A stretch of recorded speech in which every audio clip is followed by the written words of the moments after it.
Hey guys, so before we start today's lesson, I want to ask you a question. What happens to an ice cube when it's unrefrigerated? It'll melt. It melts, right. So imagine I didn't know anything about ice cubes melting, and I want to know the answer to this question. What melts an ice cube faster, a candle or a blowtorch? What do you think I should do? You can try with each. Yeah, you can try it with each. We can test that out, call it an experiment. So I'm going to take one ice cube, melt it with a candle, observe how fast it melts. Take another ice cube, melt it with a blowtorch, and observe how fast it melts. And we know what's going to happen. The blowtorch is going to melt the ice cube faster, right? So what did we change from using the candle versus using the blowtorch? What changed? The source of heat. Source of heat, right. There's more heat, an increase in heat. And because we increased the heat, what changed by the ice cube? The rate of melting. Yeah, the rate at which it melts. So this is linked to our topic for today, independent versus dependent variables. And we'll come back to that example. I'll give you some definitions. So an independent variable is a variable that does not depend on another variable. And you can think of it as the variable you change as a scientist. A dependent variable, on the other hand, is a variable that depends on another variable. And that's usually going to be the independent variable.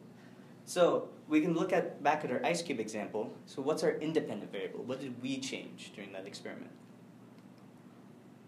Source of heat. Source of heat, right. So that's the independent variable. And the dependent variable would be what? How fast it melts. How fast it melts, perfect. So we understand that, and why is independent versus dependent variables important to us?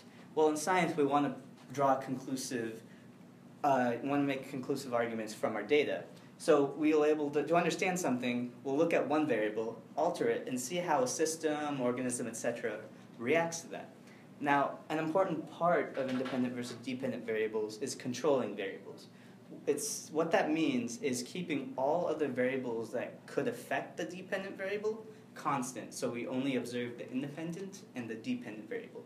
So for example, with our ice cube experiment, why don't we want to melt the blowtorch ice cube in a room temperature room, but the candle ice cube outside in the hot sun?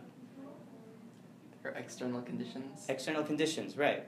Because we're not observing how the ice cube melts from a candle, we're observing how the candle and the sun's heat melts an ice cube. So we can't say for sure this is how fast an ice cube melts from using a candle. So what would we do to control the variables in that experiment? How could we control that? You can melt them in the same room. Yeah, melt them in the same room. We want to keep a consistent room temperature when we do that. So that's an introduction to independent and dependent variables with controlling variables. Let's try it with a harder problem by yourself. So this is the formula involved in the deployment of an airbag in an automobile. And a scientist found that more N2 gas is produced when he increased the amount of sodium azide, NaN3.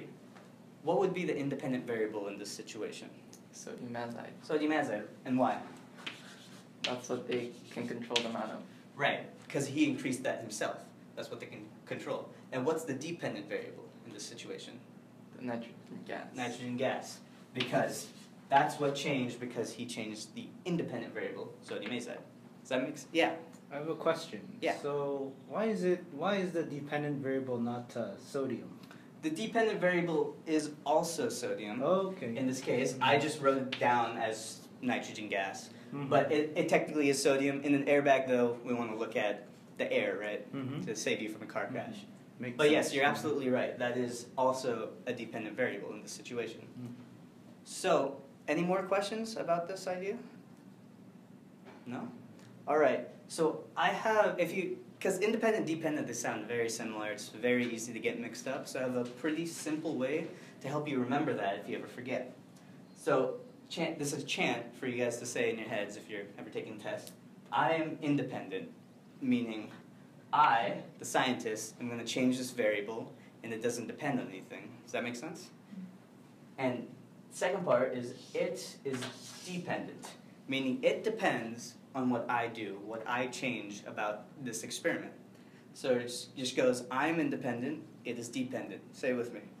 I am independent, it is dependent. Any questions? No? All right. Thanks, guys. See you tomorrow. Thank you.